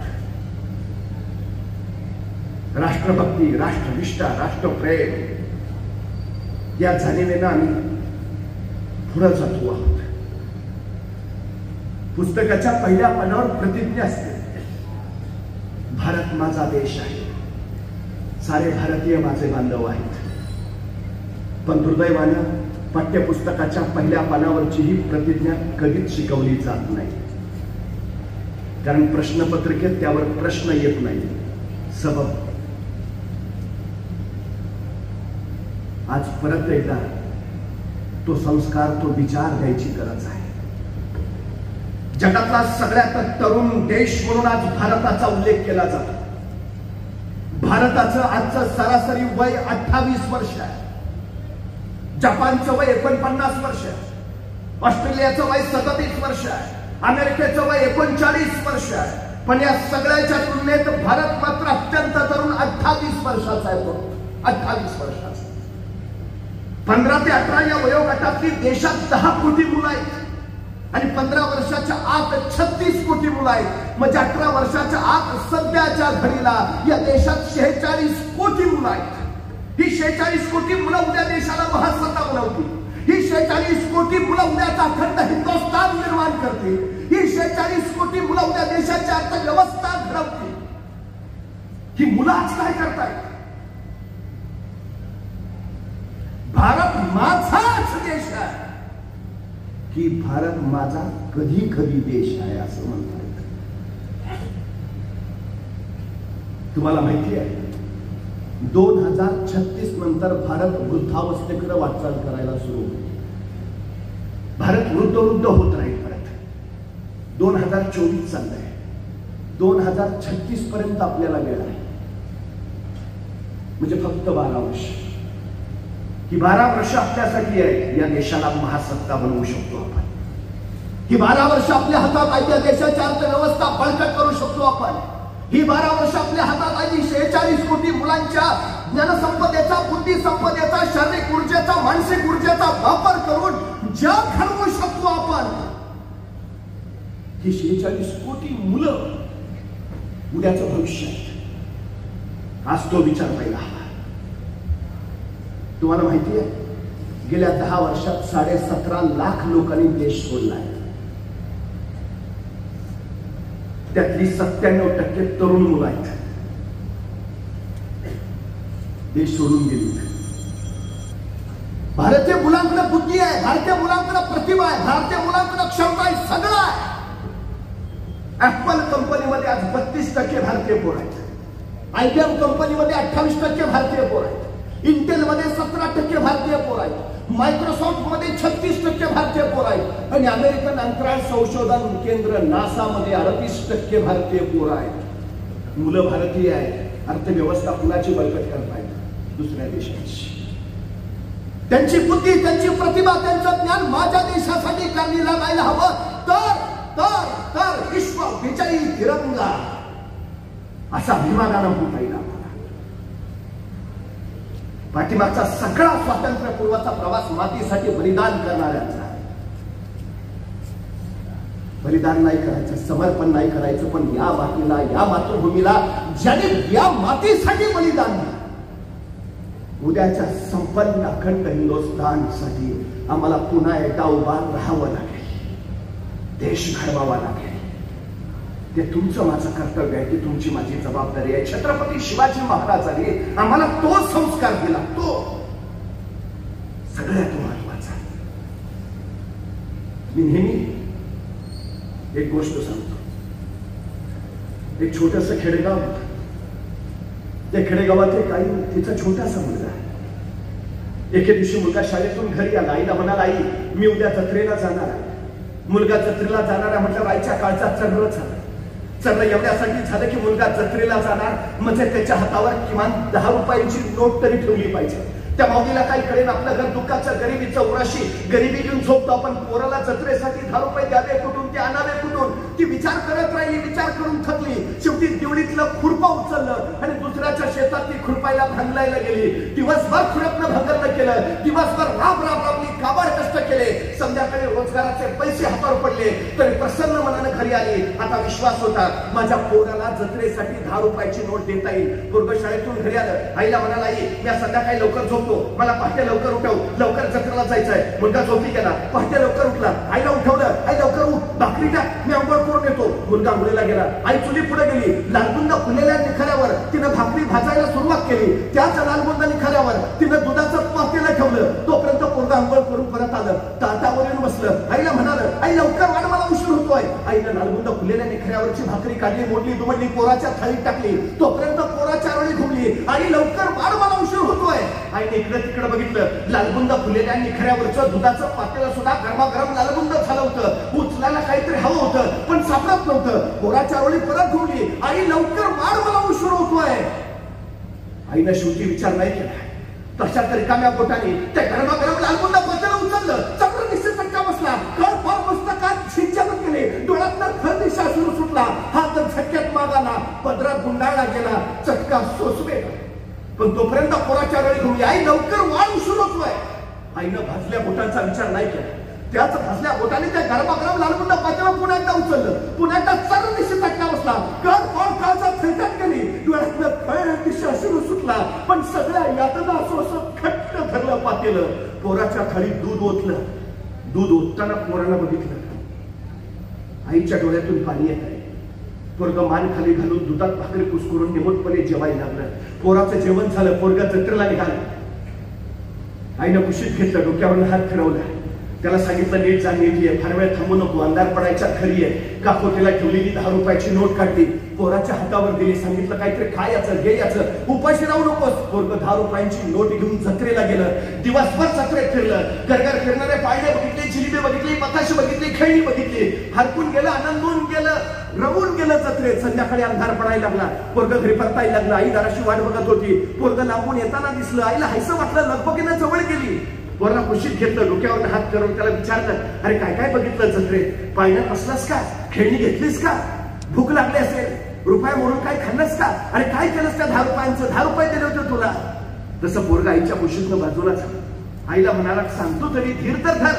आई म्हणली सांग ना लवकर काय आणलंस त्या 10 रुपयांचं. तसं पोरगा आईला म्हणाला आई डोळे मीठ. आई म्हणली का रे. नाही नाही डोळे मीठ आधी. आईनं डोळे मिटले. हा मिटले डोळे. आता दाखव काढल्यास त्या 10 रुपयांचं. तसं पोरगा आईला म्हणाला आई डोळे मिटा नीट घट्ट उघडायचं नाही अजिबात. आई म्हणले हो रे बाबा मिटले डोळे घट्ट. आता दाखव बघू काढल्यास त्या 10 रुपयांचं. आणि त्या 10 रुपयांचं काय आणलंय हे दाखवायला पोरानं खिशात हात घातला आणि खिशात काढलेली 10 रुपयाची सांडशी काढली आणि आईच्या हातावर ठेवली. त्या सांडशीचा सहज स्पर्श त्या माऊलीला झाला आणि डोळ्यातनं खळखळ खळ अश्रू उघडायला लागले. पोराला घट्ट शिकवताळलं. अरे धन्य झाली कुसुमाची तुझ्यासारखं पोर या कुशीत जन्माला. दिवसभर जत्रेत फिरलाची. अरे रुपया मोडून काहीतरी खेळणं घ्यावंसं वाटलं असेल. पाळण्यात बसावं वाटलं असेल. अरे भूक लागली असेल. पोटाला काहीतरी खावंसं वाटलं असेल. पण पोरग दिवसभर जत्रेत उपासपोटी वनवन करत राहिलं. ते काळजात एक चटका घेऊन माझ्या आईच्या हाताला चटका बसलाय आणि माझ्या आईच्या हाताला चटका बसू नये म्हणून ते दिवसभर उपासपोटी राहून येताना आईसाठी 10 रुपयाची सांडशी घेऊन आलं. ज्याला कैची पक्कड म्हणतो.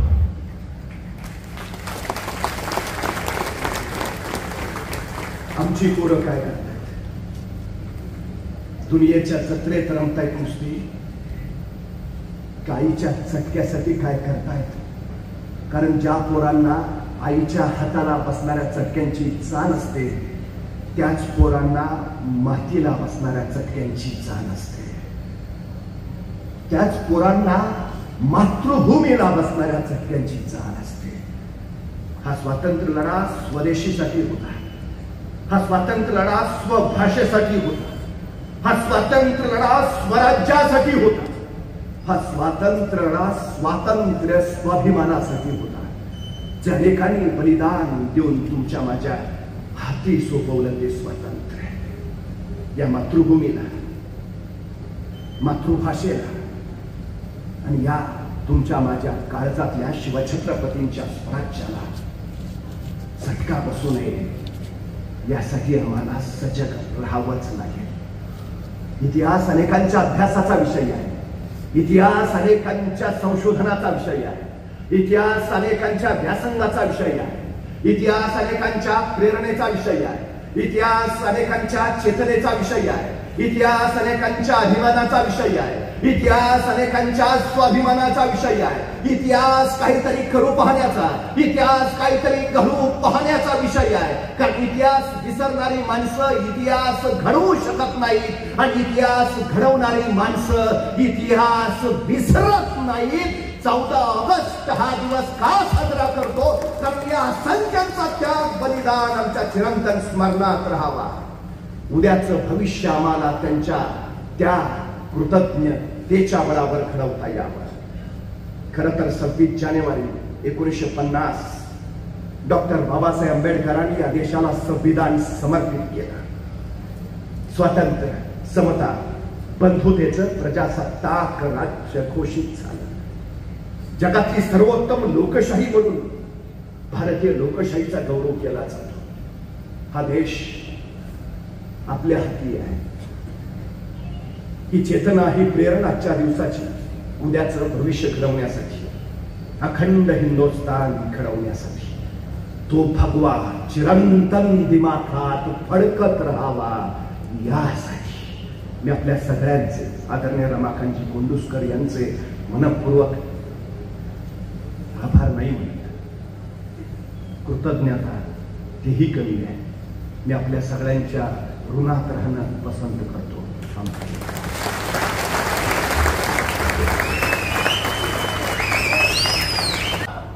भाषण किंवा प्रबोधन किंवा विचार हे सर्व सांगण्याइतका मोठा मी नाही आहे. एक साधा शेतकरी आहे, परंतु जातीवंत शेतकरी आहे. कोणाच्या गवणे हडप करणारा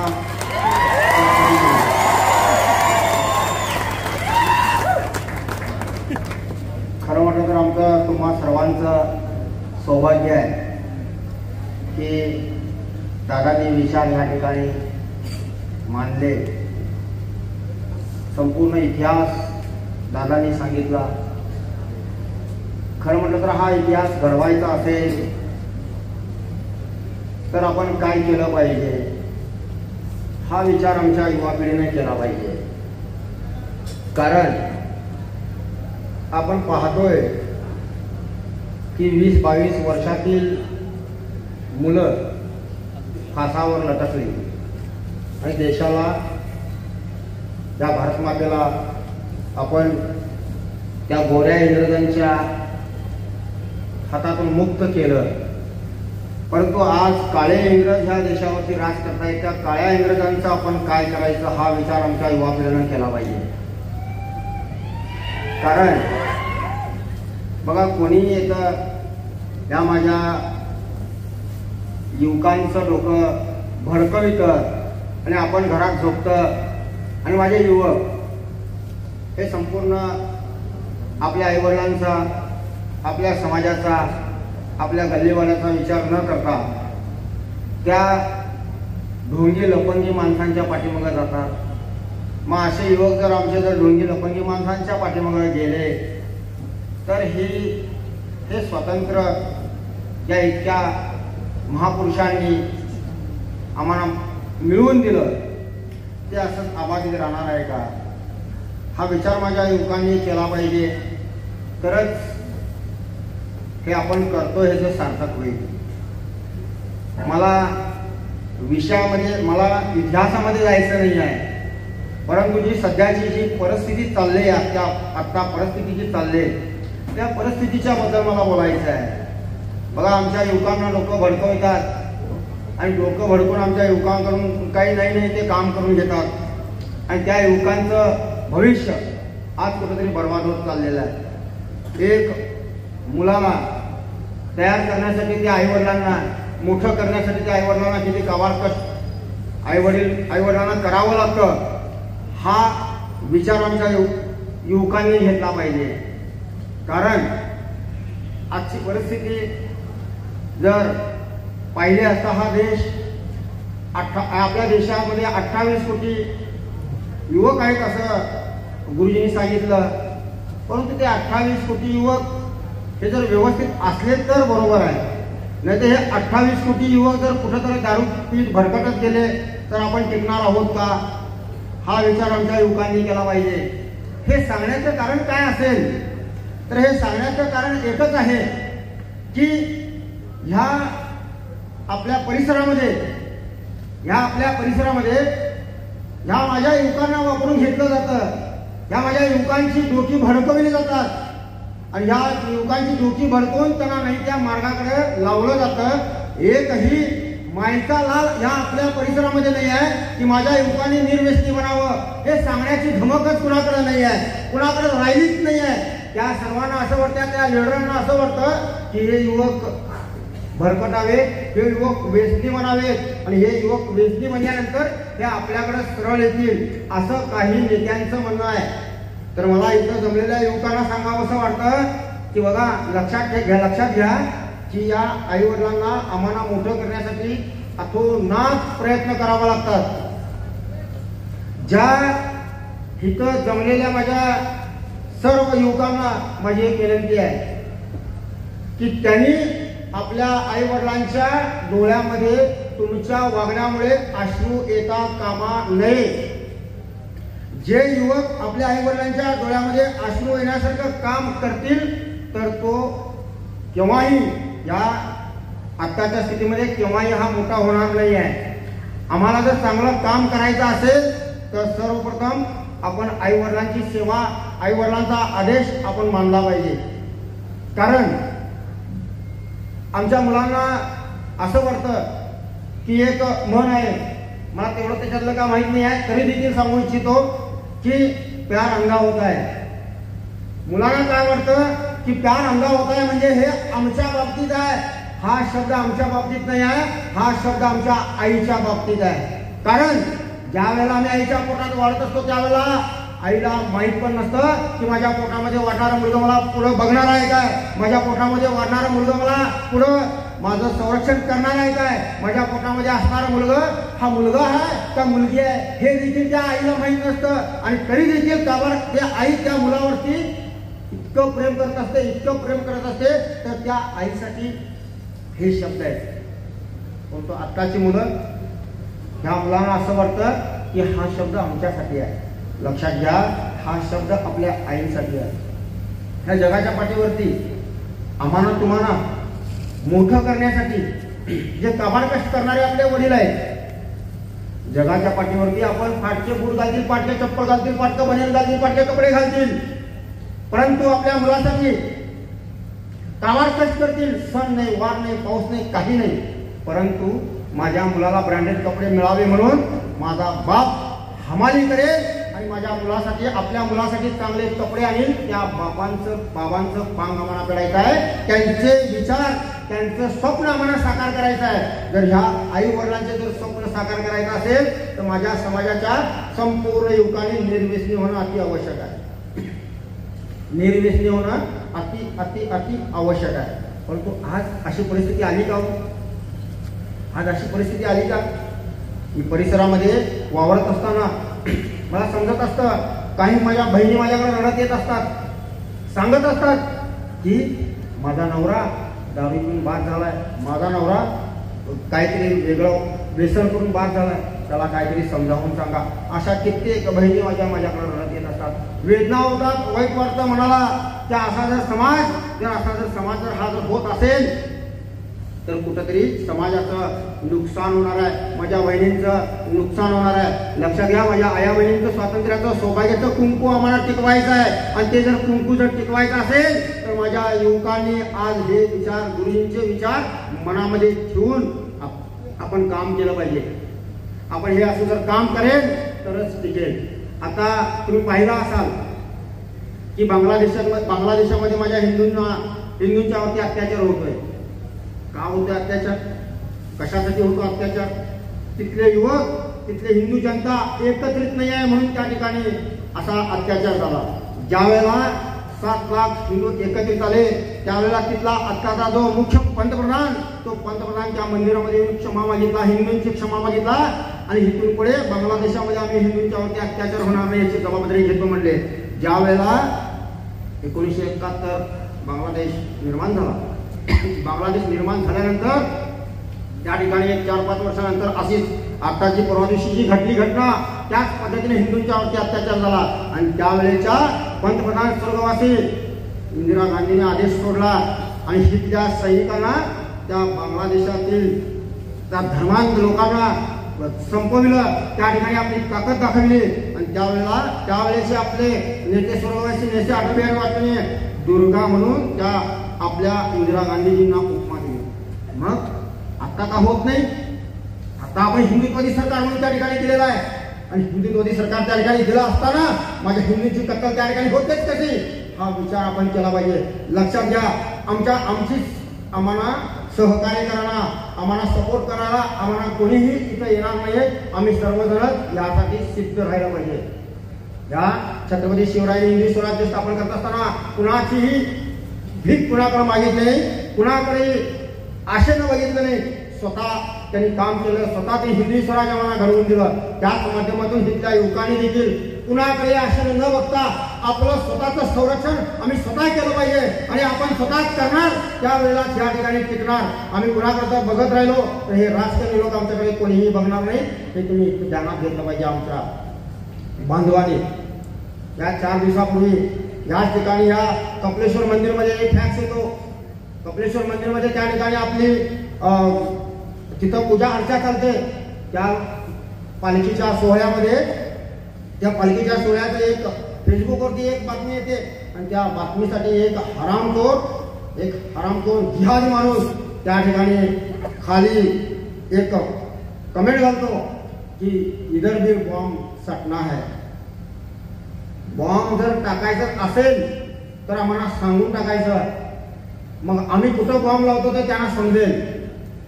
आम्ही शांत बसलोय ह्याचा फायदा समोरच्याने घ्यायचा नाही आहे. मी या ठिकाणी सांगू इच्छितो की प्रत्येक ठिकाणी आमच्या बहिणींच्यावरती अत्याचार होतोय. इलेक्शन आलं की यांना गोमाता दिसते, इलेक्शन आलं की हिंदूंच्यावरच्या ह्यांना अत्याचार दिसतो. गेल्या टायमाला लोकसभेच्या इलेक्शनच्या वेळेला माझ्या एका हिंदू बहिणीची हत्या झाली हुबळीमध्ये. त्या ठिकाणी एवढा मोठा मोर्चा काढला गेला, मान्य आहे. मग त्याच ठिकाणी अनेक हिंदूची बहिणीची कत्तल झाली. त्यावेळेला का मोर्चा आला नाही. आज आपल्या 4-8 दिवसापूर्वी करोली गावामध्ये माझ्या एका मतिमंद माझ्या बहिणीवरती एका हरामखोर धर्मांधानं हात घातला. त्या ठिकाणी तिच्यावरती बलात्कार करण्याचा प्रयत्न केला. मग त्यावेळेला हे सर्वजण कुठे गेले होते? मला त्यांना सांगायचं आहे, जर हिंदुत्वाचं खरोखरच तुम्हाला जर काम करायचं असेल तर अखंड 24 तास हिंदुत्वाचं काम करायचं. परंतु हिंदुत्वाचं काम करत असताना माझ्या ह्या युवकांचं डोकं भडकवायचं नाही आहे. कारण आमच्या राजांनी सर्व काही, आपल्या स्वातंत्र्यवीरांनी हातात तलवारी घेतल्या, बॉम्ब घेतले, सर्व काही घेतलं, आम्हाला स्वराज्य मिळवून दिलं, आम्हाला या भारतमातेला स्वतंत्र मिळवून दिलं. परंतु आता आम्हाला हातात बॉम्ब, हातात तलवार घ्यायची आवश्यकता नाही. लक्षात ठेवून घ्या. आता आमच्या मुलांच्या हातात पेन पाहिजे, पेन. ज्याच्याकडे पेन राहील तोच ह्या जगावरती राज करेल. डॉक्टर बाबासाहेब आंबेडकरांनी आम्हाला सांगितलेलं आहे, शिक्षण हे वाघिणीचं दूध आहे. आम्हाला वाघिणीचं दूध व्हायचं आहे, आम्हाला वाघिणीचं दूध प्यायचं आहे. आम्हाला कुणातली डोकं कोणते येतं आणि डोकं भडकवतं आणि आमच्या मुलांची डोकी भडकवतात आणि आमच्या मुलांचं भविष्य हाल करतात. परंतु जे लोक डोकं भडकवतात त्यांची मुलं बाहेरच्या देशामध्ये आज नोकरीला आहेत, त्यांची मुलं आज तिथं आरामशीर आहेत आणि आपली ही सामान्य समाजातील, आपली सामान्य कुटुंबातील आपले हे युवक त्यांचं ऐकून डोकं भडकून आज कुठेतरी वाया जात आहे. माझ्या मुलांना माझी एक विनंती आहे, इथं बसलेल्या माझ्या भावांना माझी एक विनंती आहे, तुमच्या आया बहिणींचं सौभाग्य तुम्हाला टिकवायचं, आईचं दूध तुम्हाला, त्या आईच्या दुधाचं पांग आम्हाला फेडायचं आहे. जर हे सर्व जर आम्हाला करायचं असेल तर माझ्या मुलांनी शिकून मोठं झालं पाहिजे. माझ्या मुलांच्या हातात आता पेनाची आवश्यकता आहे. माझ्या मुलांच्या हातात आता त्यांच्या कामाची आवश्यकता आहे. लक्षात घ्या. कुठेतरी कट्ट्यावर बसायचं आणि पान पराग तंबाखू गुटखा खात तिथं बसायचं आणि आई वडील आत्ता पण आई पोटात असताना पण काम करते. आई आम्ही जन्म दिल्यावर पण काम करते. आई आम्ही मोठं झाल्यावर पण काम करते. बाबा आम्ही मोठं झाल्यावर पण काम करतात. आमचं लगीन झाल्यावर पण बाबा काम करतात. आम्हाला मुलं झाल्यावर पण बाबा काम करतात. आणि आम्ही जे बघत राहतो बाबा आई वडिलांचे लहान म्हातारपणीचे हाल आपण बघत राहतो. हे आम्हाला हे करायचं नाही आहे. हे आम्हाला करायचं नाही आहे. या सर्व हे विचार सर्व जर आपण जर घेईन तरच असे हे छत्रपती शिवरायांचं नाव घेण्याच्या लायकीचे आपण राहणार आहोत. लक्षात घेऊन घ्या.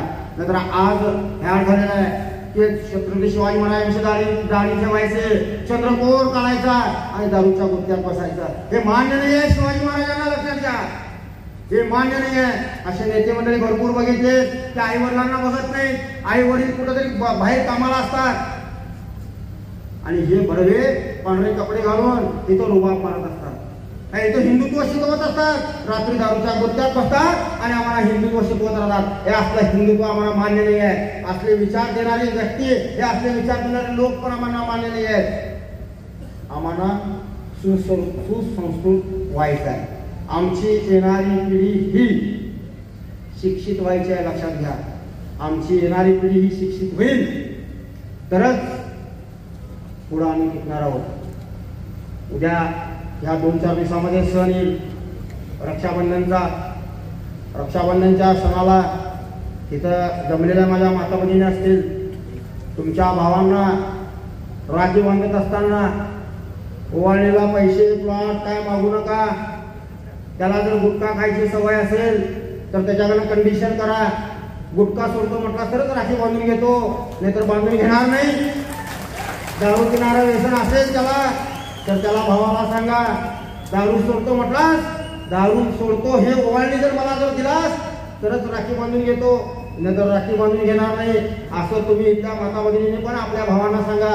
आणि मुलांना पण, माझ्या या बंधूंना पण माझी एक विनंती आहे, तुम्ही हे सर्व सोडला तरच टिकणार, नाहीतर नाही टिकणार. हे बांगलादेश हे सर्व हे राजकारणी लोक सांगतात आणि आमची लोकी भडकवितात. लक्षात घ्या. बांगलादेश आपल्या घरात येणार आहे.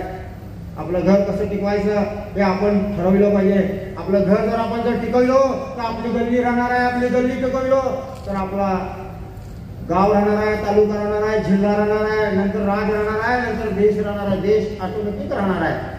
हजारो वर्ष गेली, कितीतरी आले गेले, संपले भराना या देशाला संपवण्यासाठी कोणी संपू शकलं नाही. तरी कोणीतरी येतं, लोक भडकवतं, हे हिंदुत्व खतरे में आहे, हिंदुत्व खतरे में आहे म्हणायचं आणि आमच्या पोरांची डोकी भडकवायचं.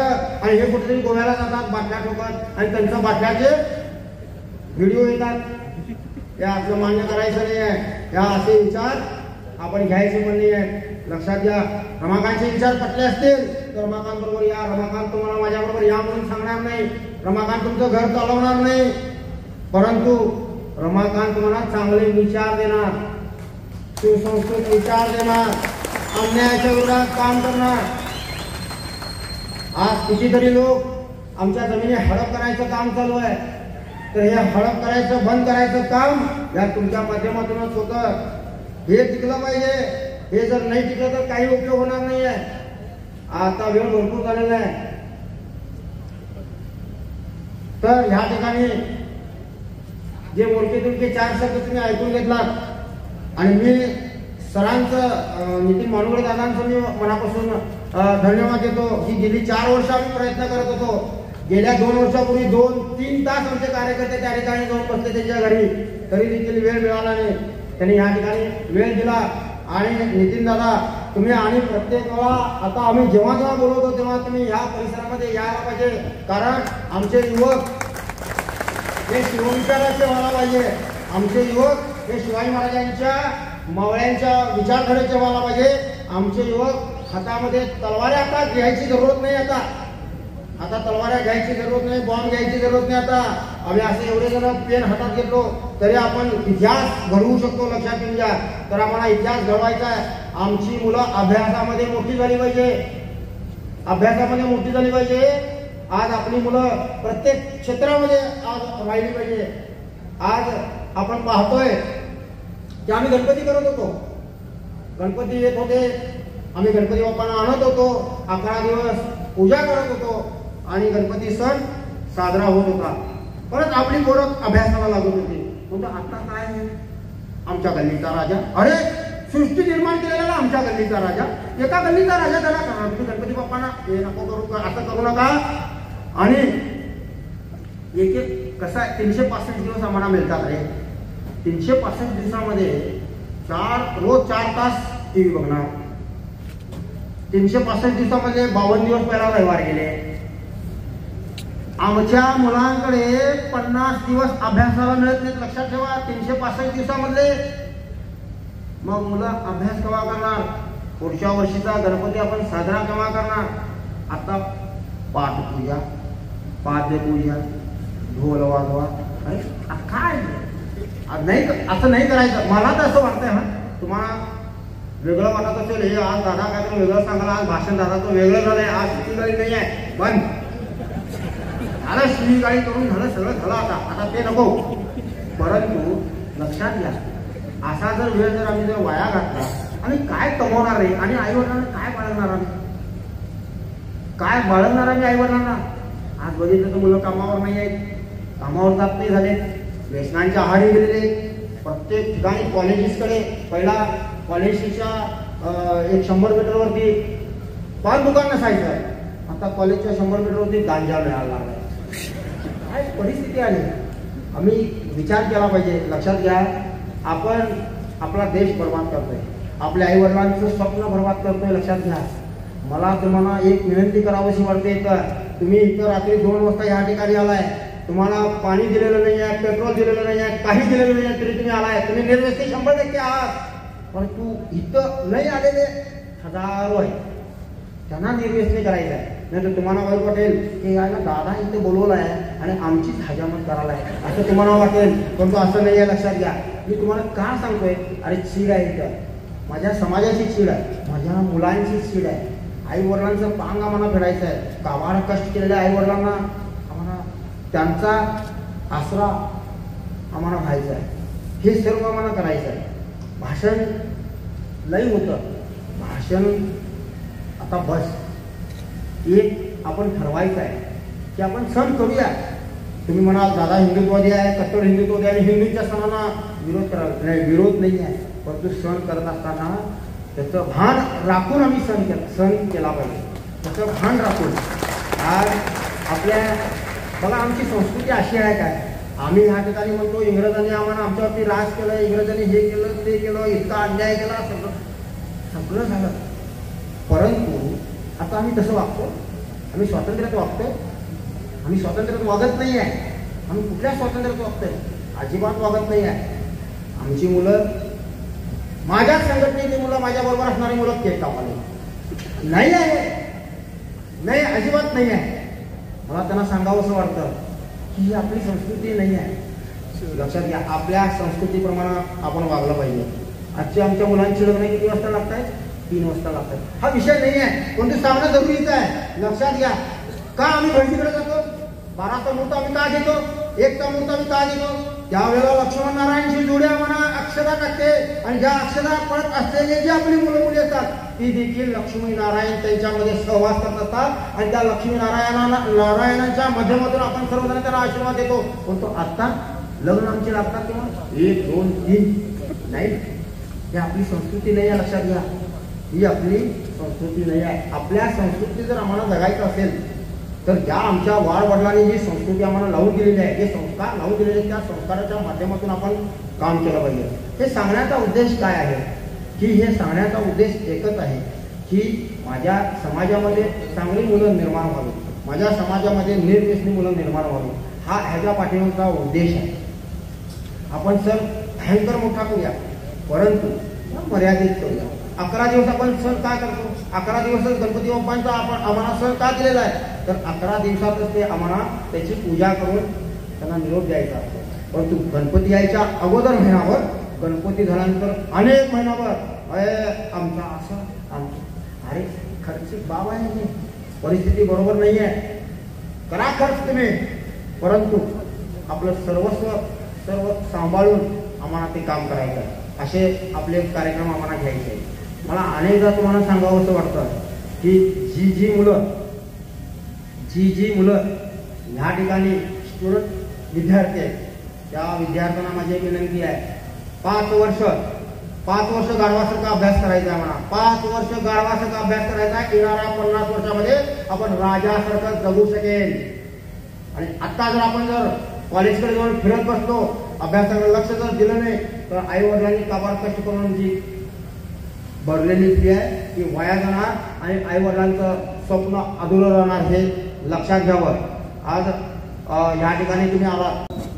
भारतीयांना सर्व जे देशभक्त आहेत, शिवभक्त आहेत, तुमचे आभार मानावे तितके कमी. कारण की 1 वाजण्यास आला तरी सुद्धा एकही या ठिकाणून देशभक्त हल्ला नाही. यासाठी तुमचं खरोखरच मनापासून विशेष आभार. सर्व मान्यवरांच्या उपस्थितीत ध्वजारोहण केलं जाईल व त्यानंतर राष्ट्रगीत होईल. बोलो भारत माता की.